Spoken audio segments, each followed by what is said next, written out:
Show, don't tell is a saying that's thrown around a lot when it comes to effective storytelling in video games. Video games are an enhanced form of entertainment beyond movies and books, not necessarily in terms of quality, but in that they have more than just words and visuals to convey information to the consumer. Video games also have interaction, and only the best games manage to effectively utilize that crucial ingredient in a way that elevates the medium to any sort of semblance of what one might refer to as art.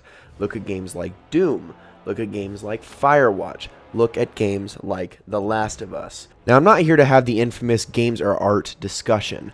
What I am here to talk about is a follow-up to the last Destiny 2 video I made, where I specifically made mention of the fact that I will not be discussing story-related problems in that video. No, this topic needs its own video, and not just because it's a Destiny 2 problem, it's a Bungie problem.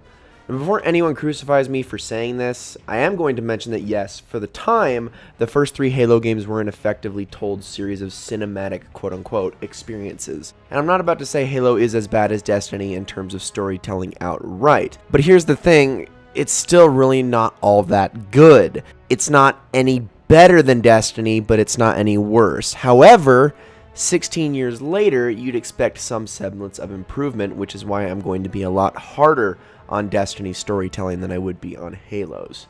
And that's the real issue here. I'm going to say the same thing I've always said in regards to Destiny 1, and that's that it truly is a very good story, it's just very poorly told, barring one exception, but we'll get to that in a sec. Destiny 2, on the other hand, falls flat in being, well, neither a good story nor one that is told very coherently. The problem in Destiny 1 was the sheer vapidness in terms of storytelling. The absolute nothing that, well, really wasn't on display to give us the players any information on what the actual hell we were doing the entire time. With The Dark Below and House of Wolves, we got a couple pieces here and there, but not much more than what Vanilla gave us. It wasn't until the first expansion, The Taken King, that the greatness really began to shine through. It wasn't perfect, mind you, but it was still a good example of the potential Destiny has to tell its story. It set us up with a great villain, showed us a good display of his power and what he was capable of. It gave us a real sense of threat and peril, and it took its time and effort to find the resolution and the conclusion. Not only that, it gave us so many extra bits of story and lore on the side to partake in. All manner of quests that told the stories of characters existing in both the past and present. And then Rise of Iron happened. I guess you could say it stumbled a bit, although I think that's being a little bit generous. Destiny tried to tell a complete story in a much shorter amount of time than they had with The Taken King. Its structure was messy and the conclusion a bit confusing, but the gameplay and the grind around the story was so good that most people didn't really care all that much about it. Or I suppose you could just say we didn't notice the tumor that was growing beneath the surface that would rear its ugly and malignant head in the sequel. Destiny 2's story has such a fundamental misunderstanding of its own universe, it actually makes me sick. There's a famous quote that says, "The bigger they are, the harder they fall," and in terms of the stakes that Bungie tried to present in the main story, that was definitely the case in Destiny 2. All this buildup of the city being blown up, taken over by the Cabal, all the Guardians losing their powers, this big bad villain putting a stop to the Traveler of all things. All of this is thrown out the window less than a half hour after the prologue mission. A whole 5 to 10 minutes if you don't want to include the cutscenes, if we're being honest. I'm not going to go into depth regarding every aspect of this campaign because I want to keep this video relatively short, but the pacing and structure is a major issue here. Taking away our invincibility only to give it back within a few minutes is not raising the stakes. It's not giving us, the player, something to fight for or get invested in. The hopelessness is lost and the dark aspect that the game was going for, a theme that has prevailed over the best moments in Destiny 1, is suddenly flung out the window in seconds. What follows? A poor story structure that's split into parts, missions scattered all over the place that make it impossible for Bungie to tell an effective story when players can literally experience it in almost any order they want. If you want a good narrative, you have to have at least some control of it. But that's not all. Everything is resolved so embarrassingly quickly. Every single time you end up on a new planet, the first mission mounts to, "Hey guys, I'm here to kill everything and save the day." "No, wait, don't! You're not invincible!" "Actually, I am, lol." "Oh, we're saved." In fact, that pretty much explains the whole story in general. There are never any stakes, there is no sense of dread or peril, and then the big bad guy is killed by you and you alone. A precedent that Destiny has set throughout the entire series, mind you, as only being reserved for mini-bosses and, I guess, sort of strong boss characters, kind of. Even though you don't really truly defeat them, you just kind of have to defeat them. I'm looking at you, Skolas. Anyway, on that note, the villain sucks too. This criticism right here is where things get really bad in terms of Destiny 2. Now, I will say it's not as much of an issue in Curse of Osiris. Panoptes, the main bad guy here, isn't some absolute god. He's really powerful, but the context actually makes this fight work. Would it have been better as a raid boss? Yes, I do think so. But I also do think that this fight in particular works fine where it is. No, the issue with Curse of Osiris' story is the fact that everything else is so disappointing. So downplayed. Osiris is one of the coolest characters in all of the lore that's been built up heavily both in and out of the game for 4 years, and we see him for a grand total of 5 minutes and learn almost nothing about him in the game. His representation is awful. Instead, we have to deal with his wisecracking sidekick, who at the very least is serviceable alongside the rest of the Destiny 2 cast, if only for the fact that she also spends the entire game making jokes that would only make an 8-year-old giggle a bit. And then one of the most badass characters in the lore, one of the most well-respected and talked about titans in the narrative of Destiny, makes an appearance as nothing more than a corpse in some side mission in this DLC. Like, are you serious, Bungie?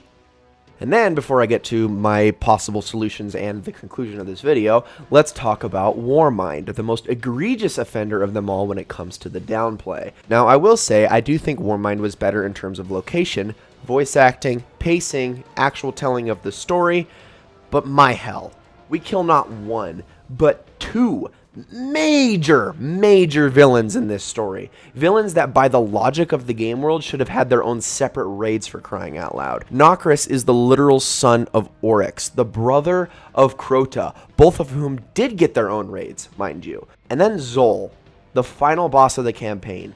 Of the freaking campaign. He is literally, without question, the most powerful being in terms of the lore that we have seen in Destiny yet. He is stronger than Oryx. He is a representation of the darkness itself. He is one of the literal reasons why the Hive are the way they are. The being that gives power to them. Those puny little mortals that have actually given us hell for 2 entire expansions now, possibly 3 if you want to include the Dark Below. And he could will death upon all of them with a figurative snap of a finger. He is so freaking powerful, and we kill him entirely on our own in a stupid 4-minute boss fight. Bungie, you have this universe, this massive universe built on the foundation of humanity struggling to get by on only single tiny grains of hope, with the galaxies collapsing in on them for having a single gift everyone else believes that they should have, but don't. The themes here need to be dark, they need to be dire, disastrous, and the build-up, it takes time. It takes investment. It does not take several hours of cutscenes telling the player things are bad. We need to feel that. We need to get our asses kicked repeatedly. And I'm not even talking about difficulty. Our character, our city, our ghost, we need to feel small in these stories you're trying to tell. And if you're going to tell that story within 6 or 7 missions, don't fucking finish it. With the structure as it is right now, you need to stop making short stories. You need to make chapters. Something like Zol should be waiting for us at the end of the race, not the end of lap 1. A character like Osiris needs to be conveyed through gameplay. We need to experience the power that he has. The fact that time is almost irrelevant to the guy is something we need to feel, not be told through expository NPCs or pre-rendered cutscenes. And if some armor-clad, naked mole rat-looking Alexander the Great wannabe motherfucker kidnaps my traveler, kills my dog, and blows up my Gallarhorn, I expect the battle to put me on my knees, bleeding from mouth and nose by the end, having won one hell of a fight in the end, rather than chucking a couple supers at the guy and calling it good. Take your time.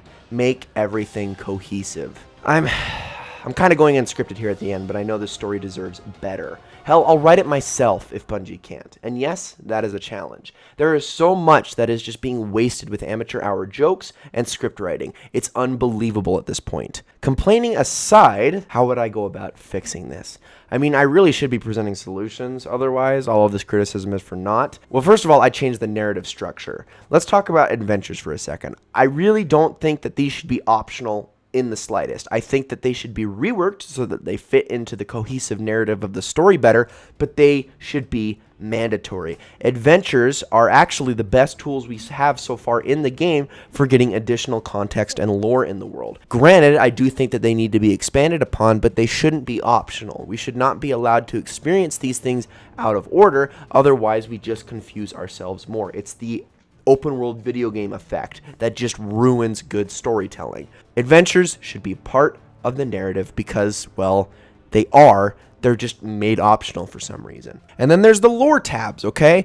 Lore tabs are still just as poorly implemented in the game now as they were in Destiny 1 with the Grimoire. In fact, I personally think that the Grimoire was a lot better because at least when you got the Grimoire, you were constantly poked and prodded and reminded of the fact that you could at least go look it up. When you get an item, sometimes it has lore and sometimes it doesn't, and you can really never know when it will or when it won't. And honestly, I can't be bothered to check every single time I pick up stuff because stuff just drops like candy in this game. What we need is more involved and engrossing ways of conveying this information. A very popular example is audio diaries in BioShock. These are great ways of fleshing out the lore and telling us more about what's going on, while also being there for the player to constantly absorb, or not, should they choose not to. They're a great optional tool that definitely tells you things you need to know, while also giving the people that write these codecs or say these things in these audio diaries more personality. In fact, Bungie, you've got this massive wealth of characters, I guess I should say voice actors, that are not being utilized properly in this game already. Why not give them more things to do? Why not give them Grimoire to read out? Put them in the game in that way. I think that would be the best way you could possibly do it. There are actually so many well-known voice actors that you would probably never know are even in Destiny 2. And I'm not talking about celebrity voice actors. I'm talking about actual prolific voice actors. Did you know that Matthew Mercer, the voice of McCree from Overwatch, is in Destiny 2? No? Probably because he is one of the voices for the Guardians that never actually say anything in this game, for crying out loud. Give him things to read. He's a voice actor. He can put on other voices. I've heard him do it. Most voice actors can. Nolan North can do it. And maybe put your art team to use in the process. I know the art team is incredibly talented, and I know that they love to just share the artwork and the ideas that they have for the game and its universe. You could use those in these bits of lore and information. Just make things more involved, please. Cutting out most of the Grimoire and then sticking what's left into the game as some side tab that occasionally appears is not a good way of doing it. We need to feel more involved. We need to feel more wrapped up in this world, and we need things explained to us a little better. And on that note, let's discuss cutscenes for a second, because this is obviously not an effective method of storytelling either. You can have them, sure. In fact, the cutscene at the beginning of The Taken King is a perfect example of how to make something like that work. To show off the spectacle of an entire space battle and how the villain crushes a whole fleet in a matter of seconds is something that can be conveyed through one of your cinematics, as the industry likes to call them.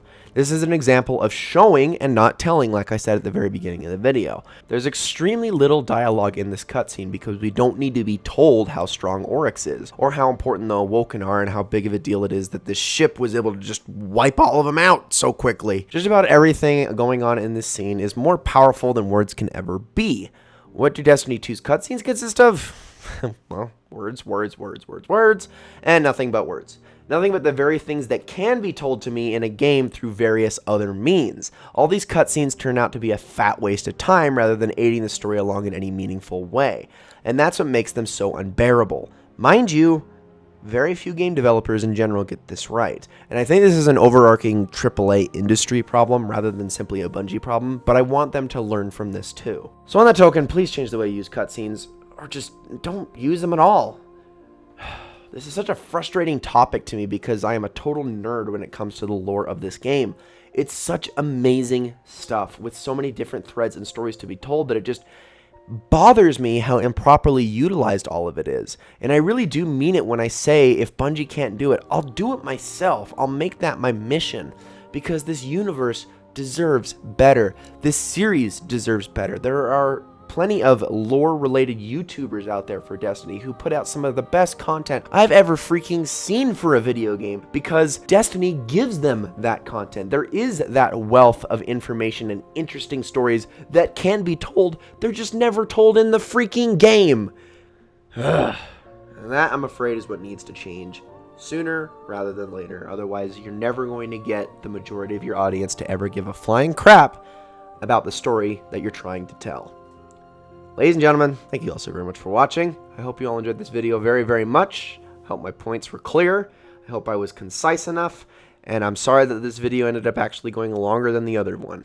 Thank you all so very much for watching, and I will see you all in the next one.